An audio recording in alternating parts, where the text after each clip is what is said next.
घ्यायचं की तुकाराम मुंडे हुकुमशहा म्हणजे काय? तर कायद्याचं पालन करतात आणि पालन करून घेतात म्हणून मी हुकुमशहा आहे.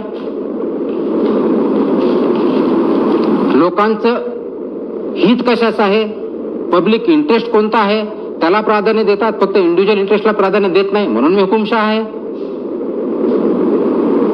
स्वतःच्या बेनिफिटसाठी काही न करता जे as a public servant, civil servant अपेक्षित आहे की पब्लिक इंटरेस्ट प्रोटेक्ट करायचा as per the law, as per the constitution, तो करतोय म्हणून मी हुकुमशहा आहे.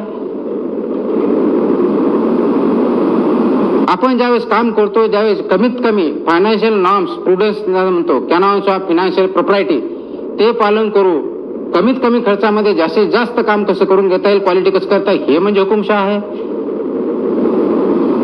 टेंडर ज्यावेळेस अबोव जात असतात त्याच्याऐवजी ते बिलो यायला लागले म्हणजे हुकुमशाही आहे का? ज्यांची कुणाची मोनोपॉली होती त्यांचा इंटरेस्ट जपला जात होता, त्यांच्या म्हणण्याप्रमाणे काम होतं, आज त्यांच्या म्हणण्याप्रमाणे काम होत नाही म्हणून त्यांची मोनोपॉली ब्रेक झाली म्हणून मी हुकुमशहा झालो.